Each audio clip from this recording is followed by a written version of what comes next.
Bismillahirrahmanirrahim. Assalamualaikum warahmatullahi wabarakatuh. Pandemi telah membuat sendi-sendi ekonomi serasa terhenti. Rezeki seolah menjadi barang langka hari ini. Tetapi tidak begitu bagi mereka yang masih memiliki iman di dalam diri, bahwa sejatinya hamba yang beriman pada saat kondisi seperti saat ini, pada saat situasi sulit, pada saat kondisi yang membuat dia susah untuk bangkit, justru pada saat itu adalah momentum pembuktian iman di dalam diri.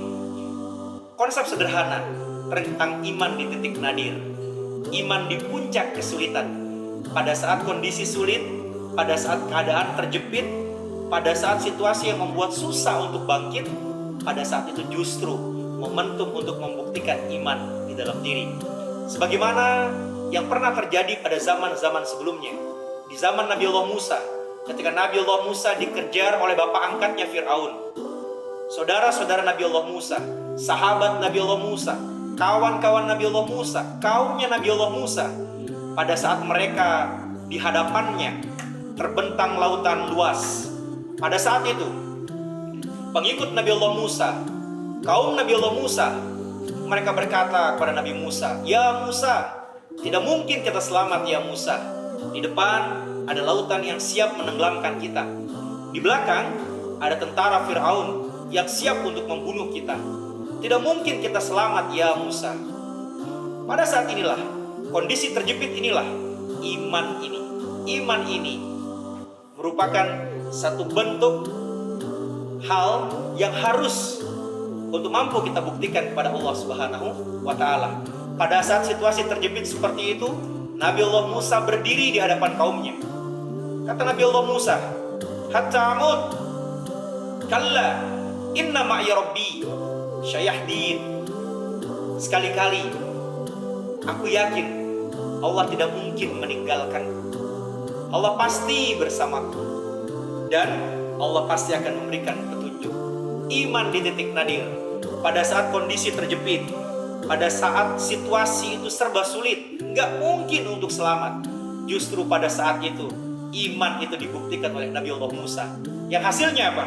Yang hasilnya barang mati, barang biasa, kayu biasa, Allah perintahkan untuk Nabi Allah Musa memukulkannya di laut, dan laut itu pun menjadi pecah. Dan itulah menjadi jalan Nabi Allah Musa bersama kaumnya melewati kejaran dari tentara Fir'aun. Ikhwanafatillah, kondisi ini mungkin terjadi saat ini. Kita sudah berusaha berjuang melakukan apapun saat ini, berusaha membangun bisnis kita, berusaha untuk melakukan pekerjaan apapun demi memenuhi kebutuhan keluarga. Tapi seringkali kemudian kita menyalahkan, sepertinya pandemi ini gak mungkin membuat kita selamat. Situasi seperti ini kurang lebih mirip dengan keadaan yang terjadi pada Nabi Musa. Hanya saja, apakah kita menganggap situasi ini sebagai pembuktian iman kita kepada Allah, ataukah kita hanya menyalahkan pandemi ini sebagai sebab kita menjadi kesulitan ekonomi? Yang kedua, kisah yang juga terjadi di zaman dahulu, terjadi pada zaman Nabi Allah Yunus. Nabi Allah Yunus juga mengalami kondisi yang sama, dan Nabi Allah Yunus ada di kondisi imannya di titik nadir. Ketika Nabi Allah Yunus ditelan sama ikan paus, Nabi Allah Yunus menghadapi 3 kegelapan sekaligus. Gelapnya malam, gelapnya perut ikan paus, dan gelapnya dasar laut. 3 kegelapan sekaligus, 3 masalah sekaligus. Tetapi apa? Nabi Allah Yunus dalam kondisi terjepit seperti itu, imannya berhasil dia buktikan. Nabi Allah Yunus tidak minta, "Ya Allah, keluarkan aku dari perut ikan paus ini." Nabi Allah Yunus tidak pernah meminta, "Ya Allah, kirimkan makanan dalam perut ikan paus ini." Nabi Allah Yunus juga tidak pernah minta, "Terangi perut ikan paus ini." Justru pada saat kondisi seperti itu, Nabi Allah Yunus hanya berdoa dengan 3 kata, "La ilaha illa anta subhanaka inni kuntu minaz zalimin." Kenapa Nabi Allah Yunus sudah minta dikeluarkan? Kenapa Nabi Allah Yunus nggak minta diterangi dalam perut ikan paus? Kenapa Nabi Allah Yunus nggak minta untuk dikirimkan makanan? Karena dalam diri Nabi Allah Yunus ada sebuah keyakinan bahwa Allah tahu keadaan yang sedang dia hadapi. Maka dalam kondisi seperti itu, karena dia meyakini Allah tahu kondisi yang dia hadapi, dalam kondisi seperti itu yang Nabi Allah Yunus lakukan adalah memperkuat tauhidnya. La ilaha illa anta, tiada Tuhan selain Engkau ya Allah. Suatu keyakinan, meyakini dalam diri bahwa Allah itu segala-galanya. Lalu kemudian yang kedua, Nabi Allah Yunus lanjutkan dengan kata subhanaka inni. Kalau kita memaknai kata subhana ini, biasanya Allah Subhanahu wa taala untuk hal-hal yang besar, hal-hal yang ajib, hal-hal yang di luar logika manusia, Allah mengawali firman-Nya dengan kata subhana. Dalam surah Al-Isra, Allah Subhanahu wa taala berfirman, a'udzubillahi minasyaitonirrajim. Subhanalladzi asra bi 'abdihi lailan minal masjidil haram ilal masjidil aqsa alladzi barakna haulahu linuriyahu min ayatina innahu huwas samiul basyir. Allah ketika menjelaskan peristiwa Isra Mi'rajnya baginda Nabi Allah Muhammad SAW, yang mana pada masa itu nggak ada pesawat jet, nggak ada pesawat ulang-alik, kayaknya mustahil ada manusia yang bisa melakukan perjalanan jauh dalam waktu satu malam. Allah menggunakan kata pertama untuk menceritakan kisah tersebut dengan kata subhana. Dan Nabi Allah Yunus dalam doanya pun, Nabi Allah Yunus menggunakan kata ini, subhanaka inni, memantri di dalam diri bahwa Allah itu maha segala-galanya. Lalu kemudian Nabi Allah Yunus menutup doanya, kuntu minaz zalimin, satu pengakuan kepada Allah bahwa diri ini adalah termasuk orang yang zalim. Diri ini termasuk orang yang punya dosa, banyak sekali dosa, baik yang disengaja, lebih-lebih dosa yang tidak disengaja.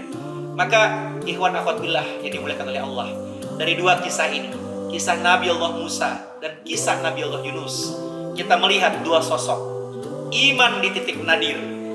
Mereka mengalami kondisi pembuktian iman di puncak kesulitan. Dan pada saat kondisi-kondisi terjepit seperti itu, pada saat situasi yang sulit, pada saat kondisi yang tidak mungkin untuk bangkit, pada saat itu keyakinan dalam diri Nabi Allah Musa meyakini Allah tidak mungkin meninggalkannya. Nabi Allah Musa meyakini Allah bersamanya. Nabi Allah Musa meyakini bahwa syayatin, Allah pasti akan memberikan petunjuk. Pertanyaannya, dalam situasi pandemi seperti sekarang, ada yang mungkin sedang di PHK, ada yang bisnisnya sedang turun. Apakah ada keyakinan itu? Allah tidak mungkin meninggalkan kita, Allah bersama kita, dan Allah pasti akan memberikan petunjuk.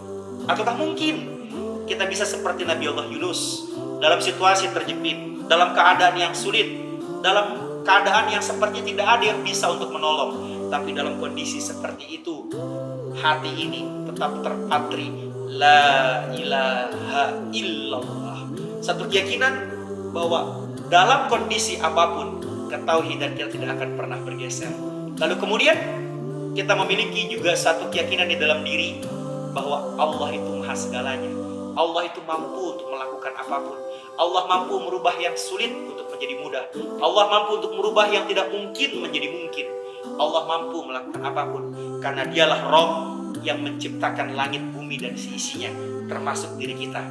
Dan rezeki kita sekalipun di masa pandemi, kalau Allah berkehendak untuk mengucurkan rezeki itu kepada kita, insya Allah mudah bagi Allah. Yang Allah inginkan adalah Allah menunggu tetesan air mata pengakuan kepada Allah bahwa kita ini adalah orang yang zalim, orang yang penuh dengan dosa, orang yang penuh dengan hilaf, dan kita mengharap ampunan dari Allah Subhanahu wa taala. Jangan-jangan susahnya ekonomi kita karena Allah sedang ingin kita untuk menghadapnya, menangis, mohon ampun atas dosa-dosa yang kita perbuat. Sayang kalau air mata itu hanya menangisi isi dompet yang tipis, hutang yang tidak bisa terbayar, rumah yang akhirnya terjual, mobil yang akhirnya dilelang. Sangat disayangkan. Yang Allah inginkan adalah tetesan air mata itu, tetesan air mata pertobatan. Wallahu a'lam bishawab. Billahi taufiq wal hidayah. Assalamualaikum warahmatullahi wabarakatuh.